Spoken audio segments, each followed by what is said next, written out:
Hi everybody, welcome to Pagan's Witchy Corner. Today we're going to be talking about Ostara and going over one of my favorite myths, honoring one of my favorite goddesses of this time of year, and talking about how we need to have a little more balance in our lives. And this is the perfect time of year to really do that. The holiday of Ostara is all about rebirth, renewal, growth, new projects, and bringing new life into the world. At its very heart, it is a celebration and welcoming of spring. I absolutely love this time of year. You can really start to see the world just starting to wake up and feel kind of this sense of happiness come over it. The weather is warming, and the darkness of winter is just kind of fading into the shadows. During this time, I really am reminded of the story of Persephone and her return from the underworld. It's kind of a controversial story in a lot of ways because so many retellings of it paint her as this helpless young maiden / goddess about how she's abducted by Hades and is subjected to the whims of her quote-unquote evil husband. But in reality, that's not the case. I really don't believe that that's who she is. So if you've never heard of the myth of Persephone and Hades, let me give you a little TLDR. So Persephone and her mother Demeter are the two goddesses of spring and summer and growth, and they just kind of keep the world happy and growing and healthy and the way that it should be during spring and summer. And one summer, Hades apparently abducts Persephone and drags her to the underworld.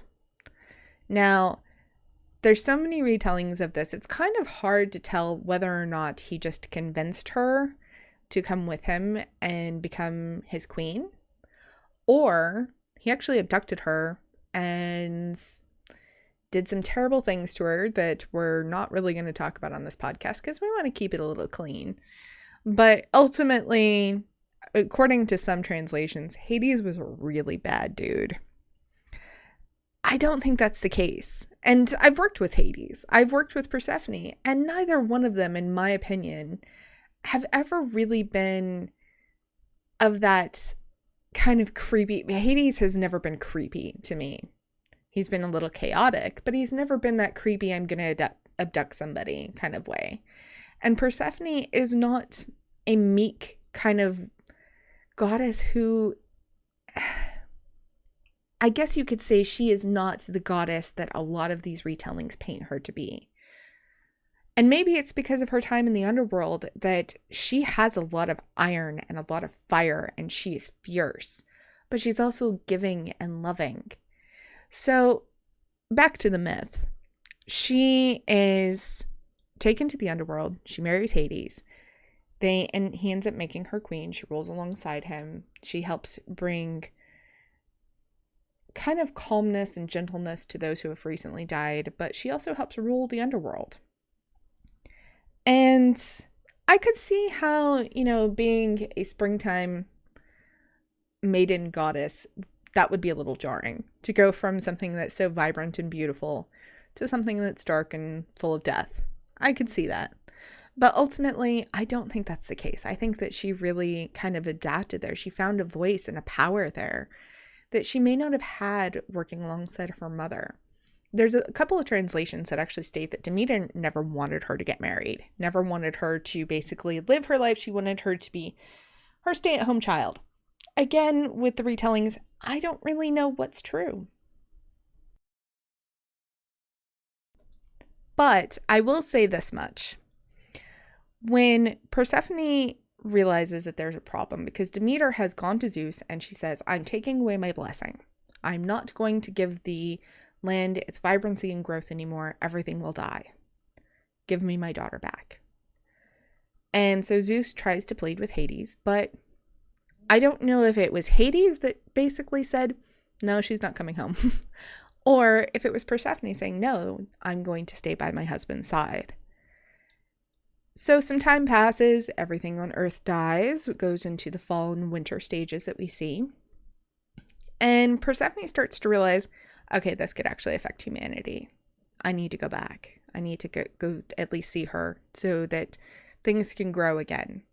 Her blessings can return. And so before she leaves, Hades offers her pomegranate seeds. Now, the story is that if you eat anything in the underworld, you are doomed to at least stay bound to the underworld forever. Meaning you can leave, but you have to come back. You can't stay gone forever.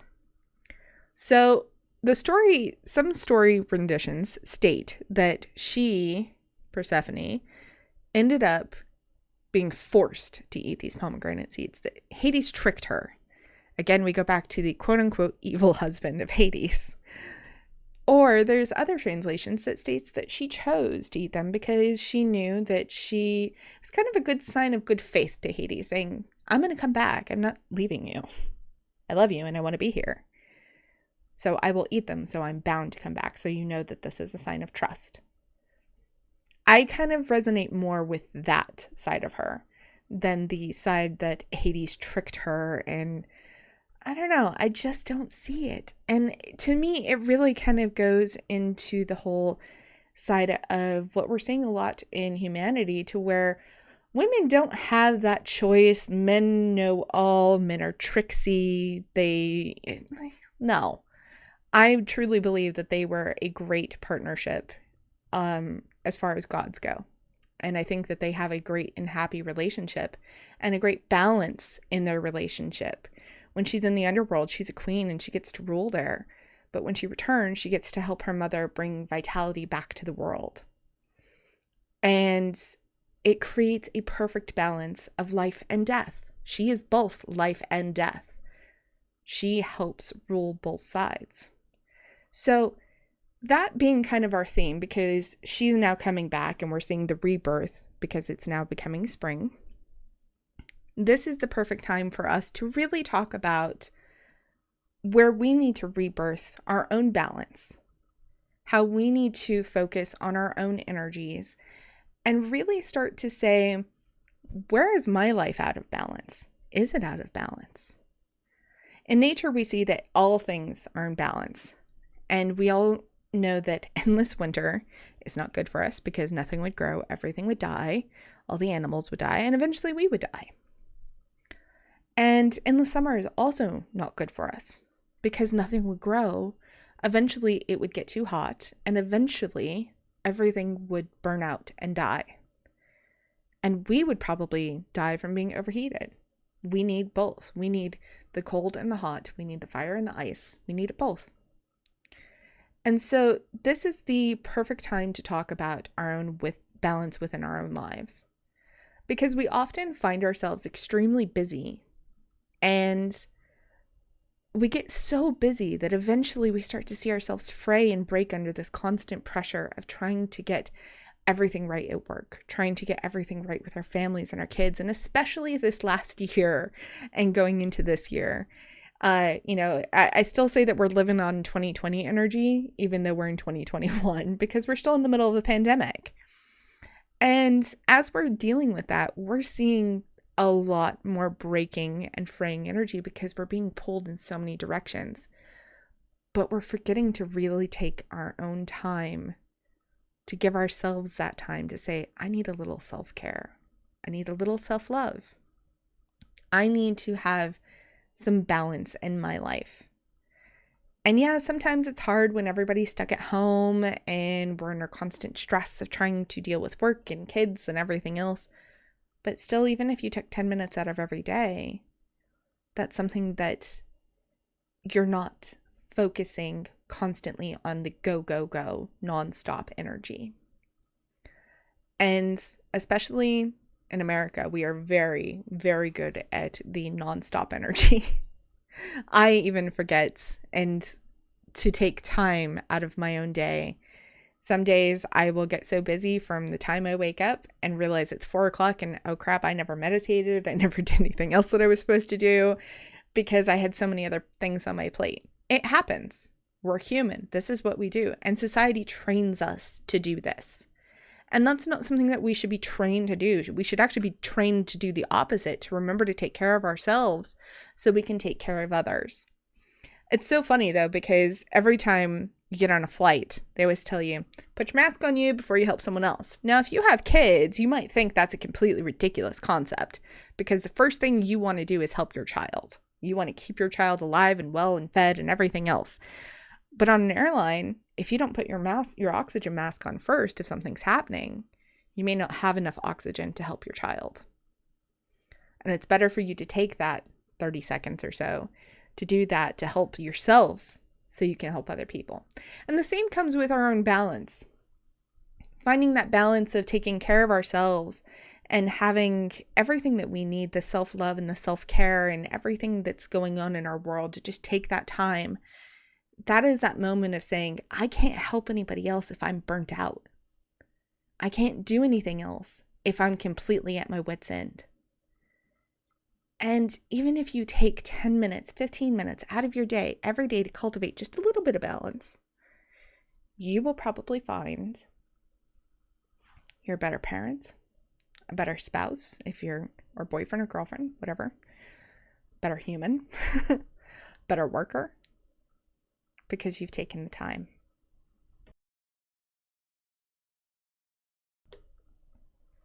So during this holiday, I want you to take a little bit of time, and I want you to be really honest with yourself. Really, really, really honest.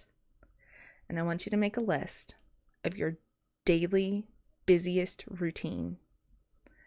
Whatever day of the week that you find yourself just so busy and overwhelmed, by the time that you get home or the time that your day has ended, literally it takes every ounce of energy for you to eat dinner and go to bed, because you have none left. You have burnt yourself so hard. And I want you to write down everything that goes on in that day. And then I want you to make a similar list of your least busiest day of the week and compare the two. And I want you to really evaluate them. Even on your least busiest day, are you doing too much? Have you forgotten your own balance on that day? On your busiest day, I guarantee you probably have. Are you still taking the time, though, every day to cultivate your own balance, to cultivate who you're supposed to be, and to how you can help the world? How can you help your family? How can you help yourself? By taking just a little bit of time and saying no. Literally saying no. I'm not going to take this task. I'm not going to do this. Obviously, don't do something that's going to get you fired from your job, but it might be saying, no, I can't do this, but I can help someone else do this, or delegating that task to someone else. It might be something as simple as saying, I can't run an errand today because I just don't have the time. I need to take 10 minutes for myself. And that errand is going to take me exactly the 10 minutes I need, and it's something I can do tomorrow. That might be something that you need to do. So as you make this list, I want you to really look at it. Look at those habits. Look at what you're doing. Are you really necessarily needing to do all the things on that list? Really? Or is there something that you can change? Something that you can do and say, you know what? I'm going to take some time and meditate here. Or I'm going to take some time and just have some devotion practice here. I'm going to take some time to just have 15 minutes to go read a book or listen to some music. Just stop being busy. Stop being chaotic. Stop rushing with life. Because the more we rush, the more we miss so much of what's happening around us. Because we're too busy to realize that it's just passing us by. That's not balance. That's not living. Think about your dreams. Is you rushing like this really cultivating your dreams? Is it really helping you?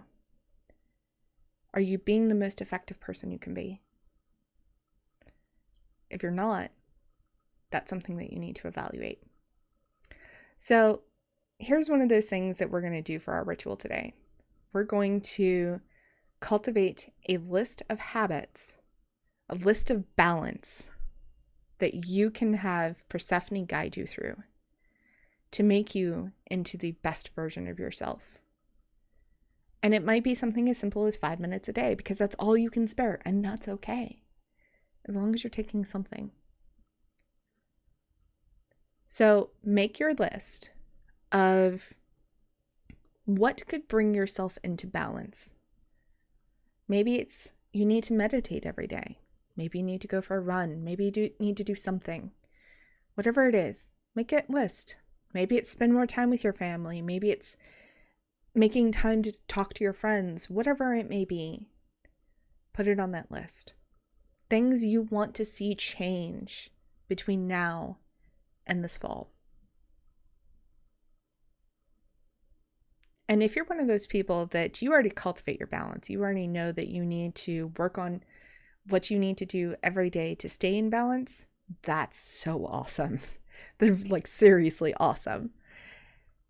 So instead of making a list of trying to see where you need to improve your balance, I'd like you to make a list of where you need to see yourself grow. What would you like to grow into this year? Or how could you bring balance to your world, to our world, our planet? Make a list of that. And for others, you can also add that to your list, but we're trying to not overwhelm ourselves at the same time. So it's whatever you feel comfortable with, put it on that list. So as you do that, I'm going to give you guys just a moment to finish this up because some of you are probably doing this along with, which is great. Thank you for doing it along with the podcast. You can also pause the podcast if you need to, if it's taking a little longer to think through everything, which is totally cool. Just come back when you're done. So we're going to do a very simple ritual. All the rituals you find on this podcast are going to be very simplistic. They're going to be things that you can change and gear towards your own practice, which I encourage. If you're new to witchcraft, you can totally just follow along as is, or you can change it up. Change what fits you. Witchcraft isn't just about having a practice that's cookie cutter. That's the best part about witchcraft. None of it's cookie cutter. It's all personalized. It's all about your magic, your energy, what you bring to the table, and how your energies can actually help affect change and manifest change. That's what it is. That's the best part about it. So the things that we do here, they're going to be simplistic. They're going to be very easygoing. And I encourage you to take them, change them to fit your practice. If you don't agree with my words, write your own. If you don't like what I'm using as far as ingredients, go do what works for you. It's very easy, very adaptable, and that's the way it should be. And that's the way I hope that you will take it as well. So some of the items you're going to need a jar, like a mason jar or a candle jar that's empty, or a large spell bottle if you have one. We're talking at least like 30 to 40 milliliters at the most. At the very least, not the most. And you can do any of these things. You can do that. If you don't have a jar, that's okay. You can just use an envelope. This is just going to be something that you're going to put your spell ingredients in, and you're going to set it aside until Mabon this fall when Persephone is returning to the underworld. So this is kind of be a two-parter kind of ritual, but they're going to be 6 months apart. So hopefully you stay with us and you come back for the Persephone return. So as you have written down your list, you're going to need that as well, obviously. So set that down, set it aside. You're going to need dried flowers. Now, this is where you get to kind of make it personal. Your dried flowers are going to be personal to you. My personal favorites that we're going to be using are going to be lavender and rose petals, because to me, they really symbolize spring, even though they're more summer flowers, but it all kind of starts to say, okay, these are vibrant, they're beautiful, they have a wonderful fragrance to them. And roses to me also symbolize the underworld. They have such a beauty to them, but they also have a darkness because of their thorns. So, and if you've ever done any kind of spell work with me, you know that I love the underworld because it's not just deep, dark, and scary where our shadows reside. It's also got a lot of beauty in it because also that's where our shadows reside, and working through your shadows is beautiful. If you haven't done any of your shadow work, that's totally okay. because we'll do a whole nother episode on shadow work and what you can do to work through that. You're going to also need some dried spring herbs.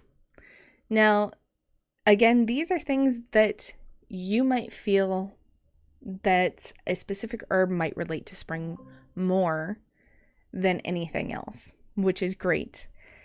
You might use mint, you might have chickweed, you might use purple dead nettle, any herbs that really just resonate with you and resonate kind of a spring thing.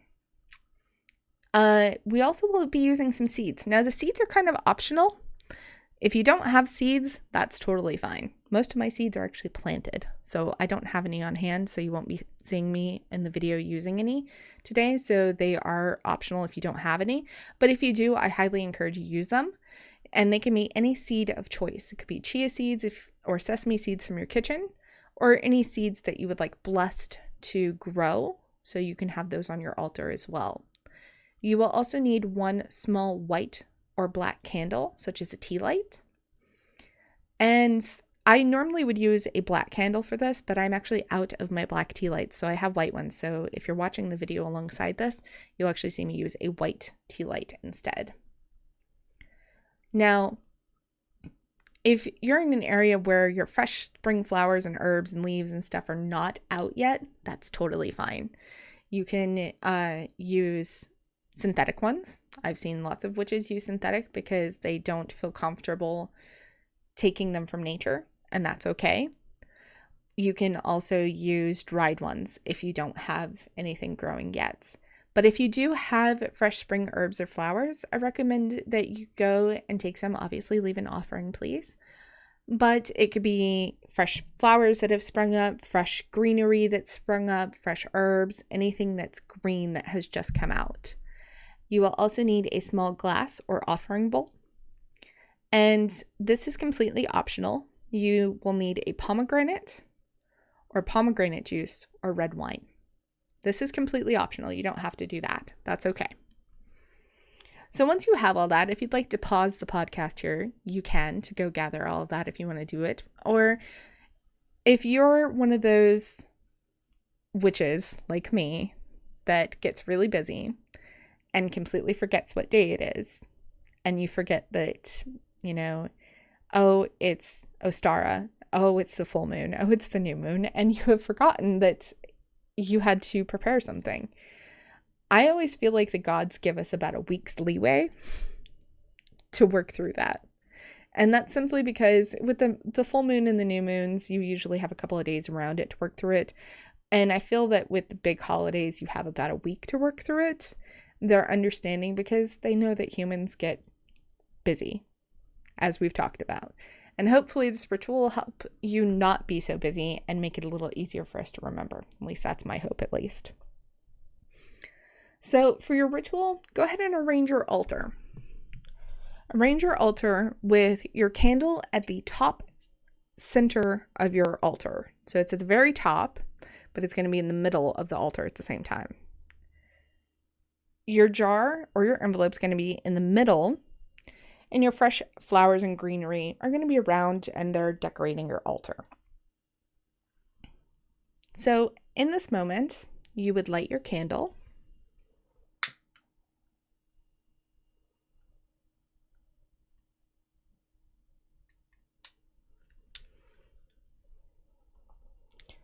And after you light your candle, I would like you to say these words. If you'd like to change them, I encourage you to do so. Again, do what works best for you. This is your practice. Persephone, goddess of spring, queen of the underworld, you are the light and our guide in the darkness. As you return with the rebirth of spring, bring us the wisdom we need from the darkness and help us grow in the balance you bring to the world. After you finish reading that, you're going to want to take your list, and I want you to read over your list again, and I want you to do it with the intent and will of making the changes to bring balance to yourself, the world, or both.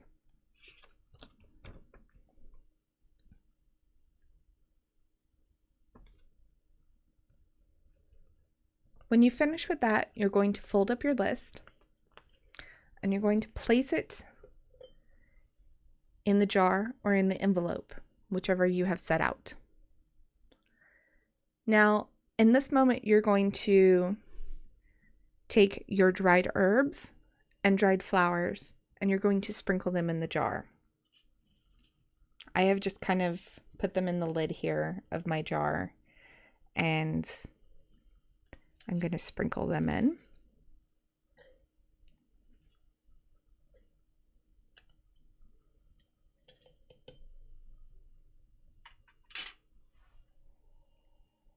And after you do that, you will say, Persephone, I ask you to guide me into bringing this list of balance to fruition.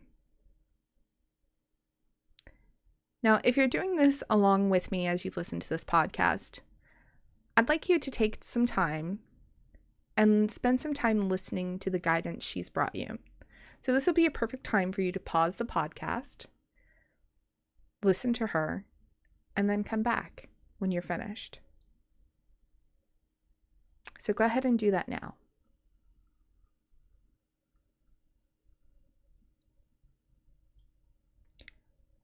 If you're coming back after seeking some guidance from Persephone, welcome back. If you're still listening to this in whole, thank you for staying with us.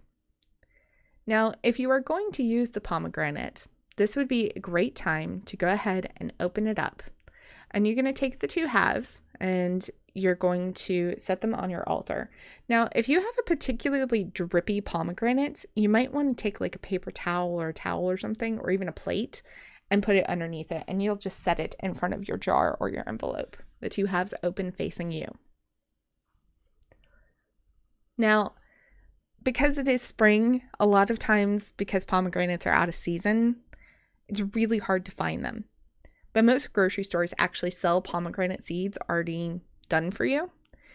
And usually you can find them in the like refrigerated sections of the produce section. So you could use those as well if you'd like. And you'll just take some of those and put them in a small offering bowl. And again, place them in front of your jar. Now, if you're using the juice or wine, you can go ahead and pour a small amount into a glass. I've already done this previously, so if you're watching the video alongside, you probably have seen it sitting alongside. And you're going to go ahead and just place it directly in front of your jar. And I'm kind of moving it up a little bit so it's less tip worthy. Now, if you're using the juice or the wine, I highly recommend you don't use a wine glass or any sort of glass that's really tippy. So you want to make sure that it's something that has a nice sturdy bottom. And again, if you're watching the video, you'll see that mine has a really sturdy bottom to it. And I don't have very much in there. I only have maybe, I would say maybe like 4 or 5 teaspoons or tablespoons at the most. Like there's not much in there at all. It's not a full glass. It's just a little bit. This is going to be your offering to Persephone, either the pomegranate seeds or the juice or the wine. I didn't have any juice and I didn't have any pomegranate seeds on hand, but I always keep red wine for cooking in my house. So red wine is just a great substitute as well if you don't have that.